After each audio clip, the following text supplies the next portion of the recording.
Oke kawan-kawan, ketemu lagi dengan saya Tukang Cat Deso.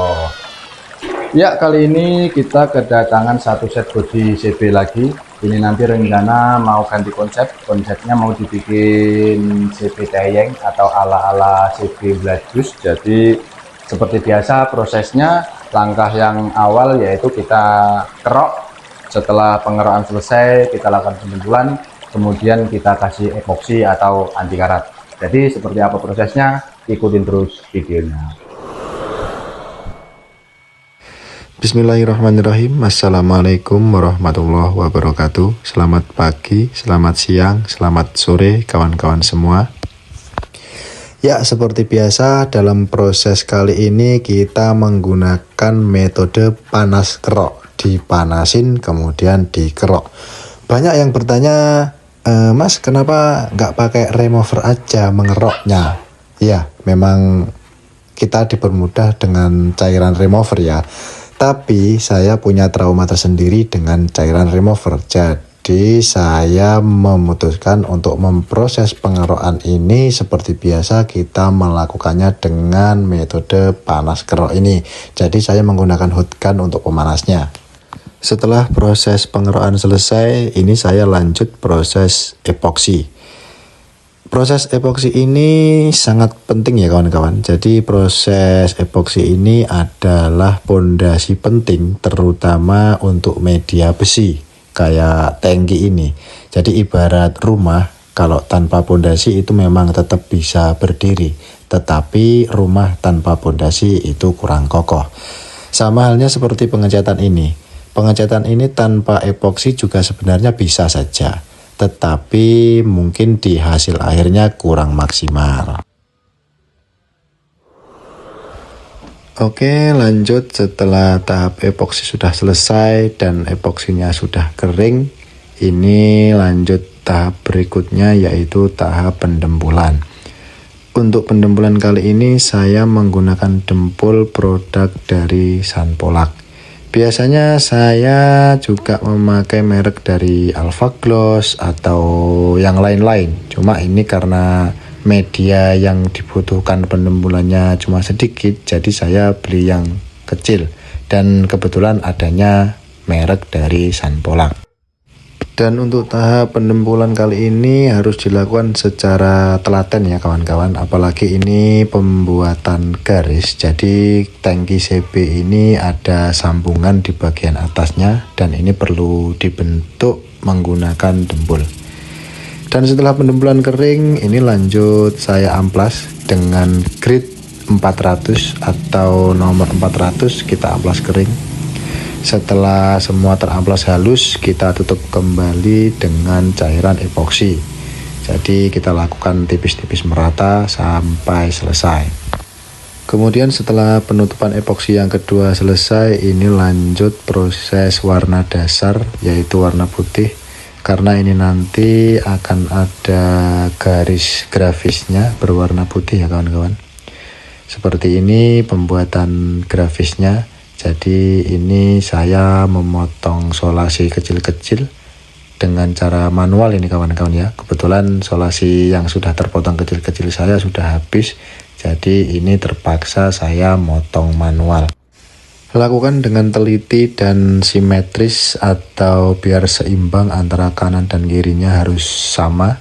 Jadi kita lakukan berulang kali. Kurang lebih seperti ini nanti jadinya. Ini adalah contohnya. Kemudian setelah pembuatan grafis selesai, ini lanjut proses pengisian warna untuk bagian dalam. Ini pakai warna biru gelap ya kawan-kawan. Jadi ini nanti ada 3 warna, garis putih, terus yang bagian dalam biru gelap, untuk yang warna utamanya biru muda. Lanjut kita lepas bagian garis grafisnya. Seperti ini penampakannya. Jadi ini nanti dia berupa warna putih ya. Ini bagian grafis garisnya kita lepas semua. Kemudian nanti untuk bagian warna dalam yang warna biru tua ini nanti kita lanjut tutup untuk melapisi bagian cat yang utamanya.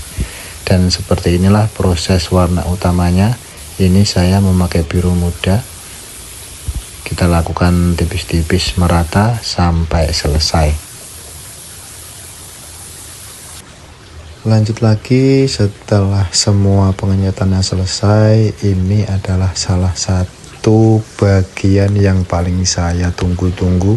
Saya paling seneng kalau bagian yang seperti ini. Jadi kita bisa melihat hasilnya langsung seperti apa proses pengecatannya. Pada tahap kali ini, saya menggunakan metode pengamplasan untuk membuat motif bladusnya. Ini bukan dibikin motif tayeng ya kawan-kawan, jadi ini cuma dibikin motif bladus. Makanya saya memakai metode pengamplasan seperti ini. Mungkin untuk kawan-kawan yang lain atau painter-painter di luar sana punya cara tersendiri mungkin ya. Tapi kalau saya menggunakan cara seperti ini, bagi saya ini menghemat waktu dan kita bisa membentuk tekstur atau motif bladusnya sesuai keinginan kita.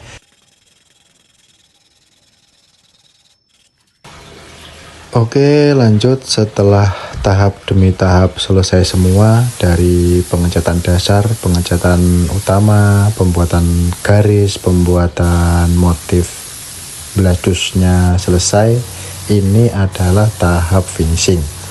Dalam tahap finishing ini saya menggunakan metode 4 kali lapis ya kawan-kawan. Jadi untuk pengekliran awal ini saya lakukan 2 lapis. Setelah nanti kering sentuh, kita lakukan pengekliran ulang 2 lapis kembali. Kemudian setelah clearnya kering 24 jam, nanti lanjut kita amplas dengan grid 1000, grid 2000. Kemudian kita lakukan clear ulang 4 lapis lagi, atau yang disebut dengan flow coat. Dan seperti inilah kurang lebih hasilnya setelah pengekliran 4 lapis. Jadi ini belum di flow coat ya kawan-kawan, ini masih kondisi basah.